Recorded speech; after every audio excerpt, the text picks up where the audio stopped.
कैसे हैं मेरे दोस्तों। तो आज हम स्टार्ट करने वाले हैं साकामोटो डेज का सीजन फर्स्ट का सेकंड पार्ट। तो यह एपिसोड नंबर होगा 12। और अगर आप सीजन फर्स्ट का फर्स्ट पार्ट देखना चाहते हैं तो आपको उसकी लिंक डिस्क्रिप्शन में मिल जाएगी, तो वहां से चेकआउट करना ना भूलिएगा। तो चलिए शुरू करते हैं। अब इसके पहले पार्ट में हमने देखा था कि कैसे साकामोटो डेज, जो कि दुनिया का सबसे ताकतवर हिटमैन है, वह रिटायरमेंट ले चुका है और अपनी फैमिली के साथ एक हैप्पी लाइफ जी रहा है। लेकिन उसकी लाइफ में अब एंट्री हो जाती है स्लर नाम के एक विलन की, जो कि उसके ऊपर कई बिलियंस की बाउंटी लगा देता है। अब सारे असैसिन्स उसके पीछे हैं, लेकिन यह चीज यहाँ पे खत्म नहीं होती, क्योंकि उसने कुछ सीरियल किलर्स को भी अब जापान में खुला छोड़ दिया है, जो कि अब उनके पीछे पड़े हैं। तो सीन की शुरुआत होती है और हमें दिखाया जाता है एक बंदा जो कि डर के भाग रहा था। एंड वो जिस जगह से भाग रहा था वहां पे चारों तरफ काफी सारी बॉडीज पड़ी थी और हर तरफ खून ही खून फैला था। एंड जैसे ही वह बंदा गिरता है वहां पे एक लड़की आ जाती है।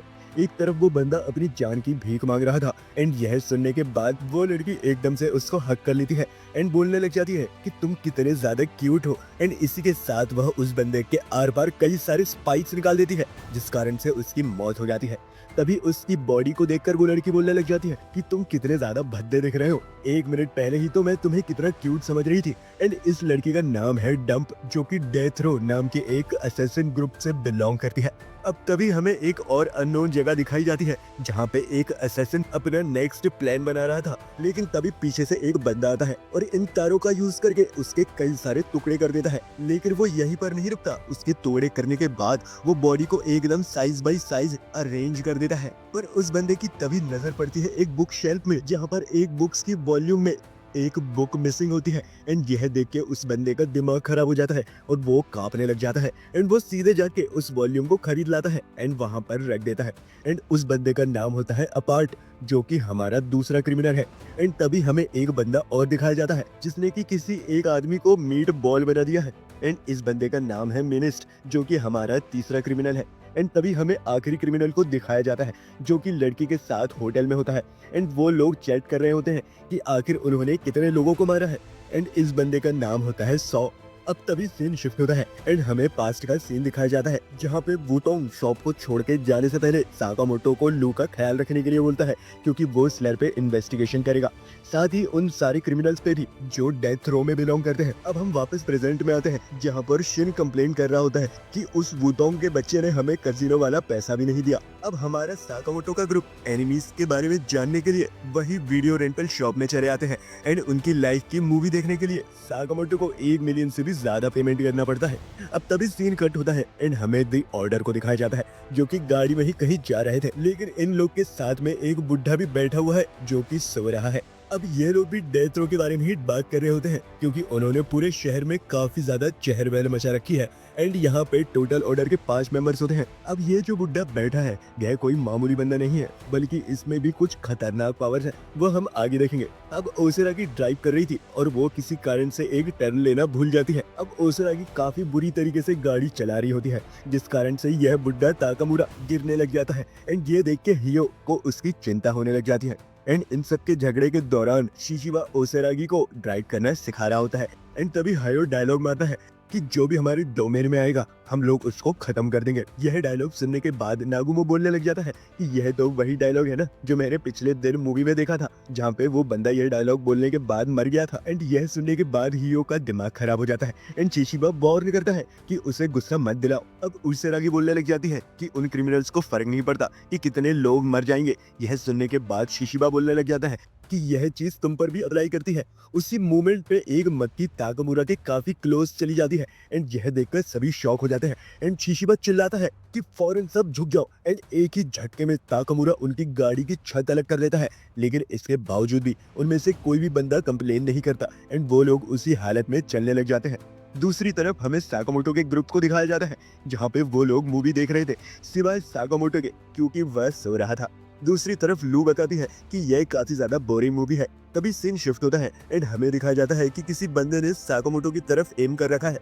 एंड वो और कोई नहीं बल्कि हेजुके ही होता है। वो एकदम से साकामोटो की तरफ फायर करता है और जो बुलेट्स है वो एकदम बाउंस करने लग जाती है। साकामोटो बड़े आसानी से उन सबको डॉज कर लेता है एंड अपनी चॉपस्टिक्स की मदद से वह एक बुलेट को पकड़ भी लेता है, लेकिन वह एक बुलेट को मिस कर देता है। हेजुके बताता है कि कैसे उसने 99 बुलेट्स को लगातार पकड़ लिया है और वो काफी ज्यादा खुश भी होता है क्योंकि फाइनली वो एक लेजेंडरी हिटमैन के साथ ट्रेनिंग कर रहा होता है। जिसपे साकामोटो बोलने लग जाता है कि अभी भी बहुत टाइम है लोगों को आने में, तो चलो एक बार और ट्राई करते हैं। एंड तभी वहाँ पे शिन आ जाता है एंड बोलने लगता है कि ट्रेनिंग करने का कोई फायदा नहीं क्योंकि जब तुम्हारा टाइम आ जाएगा तो तुम तो मर ही जाओगे। एंड वो एकदम से साकामोटो की तरफ नाइफ से हमला कर देता है जिसको साकामोटो रोक लेता है। एंड हमें दिखाया जाता है कि यह बंदा शिन नहीं बल्कि नागुमो है। नागुमो बोलने लगता है कि मेरे को पता चला है कि तुम उन किलर्स को ढूंढ रहे हो, वैसे मैं तुम्हें बताना चाहता हूँ कि जो ऑर्डर्स के मेंबर्स हैं वो लोग भी उनके पीछे हैं, जिसके लिए साकामोटो को वो इन सब चीजों से दूर रहने के लिए बोलता है। लेकिन साकामोटो इसके लिए मना कर देता है क्योंकि जो एसोसिएशन है उनका गोल है उनको देखते ही मार देना। लेकिन साकामोटो उनको जिंदा पकड़ के उनसे स्लेयर के बारे में इंफॉर्मेशन निकालना चाहता है। एंड यह सुनने के बाद नागुमो भी काफी हैरान होता है एंड तभी वो साकामोटो को एक गोली देता है जिसको देखने के बाद साकामोटो एकदम शॉक हो चुका था क्योंकि उन क्रिमिनल्स के अकॉर्डिंग साकामोटो बी रैंक का है, यानी कि एकदम इजी टारगेट। एंड तभी साकामोटो को जलाने के लिए नागुमो बोलता है कि वो लोग मेरे को एस रैंक का सोचते हैं, जो सुनकर साकामोटो की और ज्यादा जल जाती है। अब दूसरी तरफ हम शिन एंड लू को देखते हैं जो कि हाउस इंप्रूवमेंट स्टोर में होते हैं। एंड शिन वहां पर घर के रेनोवेशन का सामान लेने के लिए आया था क्योंकि उससे दीवारों में कई सारे बुलेट्स के निशान दिखाई दिए हैं। लेकिन लू को इन सब चीजों से कोई फर्क नहीं पड़ रहा था क्योंकि वो कैट्स को देखने में काफी ज्यादा खुश हो रही थी। एंड तभी शिन बताने लग जाता है कि कैसे वो दोनों जस्ट एक बर्डन की तरह है। हालांकि साकामोटो तो उन सब का ख्याल रख सकते हैं लेकिन वो लोग तो किसी काम के नहीं आ रहे, उन्हें काफी ज्यादा स्ट्रांग होना चाहिए। लेकिन लू अभी भी कुछ भी नहीं सुन रही थी और उसकी बातों को अवॉइड करके वो बिल्लियों से खेल रही थी। तभी स्टोर की एक वर्कर शिन के पास एक पपी को लेकर आती है, लेकिन शिन इसके लिए मना कर देता है कि वो उनको पसंद नहीं करता। लेकिन पपी को देखने के बाद वो भी पपियों के साथ खेलने लग जाता है। लेकिन तभी अचानक से स्टोर में जितने भी पेट्स हैं वो सभी एकदम से अनईजी सा फील करने लग जाते हैं एंड कुर्राने लग जाते हैं। एंड यह देख के वो लोग भी काफी हैरान होते हैं। एंड तभी हमें दिखाया जाता है कि स्टोर में कोई और नहीं बल्कि सॉ ही होता है। वो बोलने लग जाता है कि जब मौत तुम्हारे सामने हो तब तुम्हें हमेशा दुम दबा के भाग जाना चाहिए, ना कि उन पर गुर्राना चाहिए। एंड उसे देख के शिन एंड लू भी काफी हैरान होते हैं। तभी शॉ अपने बैग से कुछ निकालने लग जाता है एंड बताने लगता है कि वो चाहता है कि सभी लोगों को अपनी जो लाइफ है उसकी एक परफेक्ट एंडिंग बनानी चाहिए। एंड एकदम से वो वेपन का यूज करते हुए शिन पर डायरेक्ट हमला करता है जिस कारण शिन एकदम से सेल्फ तोड़ते हुए बहुत दूर जाकर गिर जाता है। एंड यह देख के सभी बंदे वहां से भागने शुरू कर देते हैं। एंड एकदम से सॉ की तरफ एक क्रो बार आता है जिसको कि वो ब्लॉक कर लेता है, जो कि और किसी ने नहीं बल्कि शिन ने ही फेंका था। एंड शिन को ठीक हालत में देख वो काफी ज्यादा हैरान हो जाता है, पर लेकिन वो गैस कर लेता है कि जो शिन है उसने क्रो बार की मदद से उसके एक्स के हमले को ब्लॉक कर लिया था। एंड तभी वो लोग भी समझ जाते हैं कि यह डेथ रो का ही एक मेंबर है। सो एकदम से उन दोनों का ही नाम ले लेता है एंड फिर उनके रैंक बताता है, जहाँ पे लूक की रैंक सी होती है एंड शिन की रैंक डी। एंड यह सुनने के बाद शिन एकदम से फट जाता है क्योंकि उसका रैंक बॉटम से सेकंड लास्ट था। उसके ऊपर से लू का भी रैंक उससे हाई था, जिस पे सौ बताता है कि तुम चिंता मत करो, मैं तुम्हें एक बढ़िया एंडिंग दूंगा। लेकिन शिन एकदम से उस पे हमला करता है एंड सोचने लगता है कि वो बीच में से उसको काट देगा, लेकिन शिन उसका माइंड रीड करता है एंड उसके हमले को डॉज कर लेता है एंड उसे एक जोरदार की किक भी मारता है। लेकिन उस किक से सौ को कोई फर्क नहीं पड़ता एंड वो बोलने लगता है कि वो कोई किलर नहीं एंड उसने जितने भी लोगों को मारा है उन्हें तो उसे शुक्रिया कहना चाहिए क्योंकि उनकी बोरिंग लाइफ से उसने उसे आजाद कर दिया है एक बढ़िया एंडिंग देके। एंड जैसे ही शिन वापस से उसका माइंड रीड करने की कोशिश करता है वो शॉक हो जाता है क्योंकि वो बंदा सिर्फ किल और किल ही सोच रहा था और उसका इंटेंशन और कोई नहीं था। एंड आज से पहले उसने यह चीज कभी भी नहीं देखी। तभी वो बंदा अपने एक्स से एक रस्सी बांध देता है और उन पर हमला करने लग जाता है। अब शिन और लू दोनों ही इसको डॉज कर लेते हैं, लेकिन सौ यहीं पर नहीं रुकता एंड वो लगातार उन पर हमला करता जाता है। एंड लू को बचाने के चक्कर में शिन को थोड़ी सी चोट भी लग जाती है। वो किसी चीज को ढूंढने लग जाता है जिसको कि वो लोग वेपन की तरह यूज कर सके। सके। तभी सौ बोलता है कि शिन मेरे को पता है कि तुम माइंड रीड कर सकते हो, तो चलो मेरा माइंड रीड करके बताओ आखिर मैं क्या सोच रहा हूँ, क्योंकि तुम जैसे बोरिंग बंदों से मिलने के बाद मेरा दिमाग खराब हो चुका है। गाइस उसके दिमाग में सिर्फ किल ही का इंटेंशन चल रहा होता है। तभी लू एक नेल गन का यूज करके उस पर फायर करती है, लेकिन उसका भी कोई खास फर्क नहीं पड़ता। एंड तभी शिन गैस एंड फ्लेम का यूज करते हुए उस बंदे पर फ्लेम थ्रोवर जैसा अटैक करता है, लेकिन इसके बावजूद भी उस बंदे को सिर्फ कुछ खरोची आई होती है एंड वो एकदम से अपने एक्स की मदद से हमला करता है, जो कि सीधा जाकर सिलेंडर पर लगता है। एंड सिलेंडर के लीक करने के कारण वहां पर एक जोरदार ब्लास्ट हो जाता है।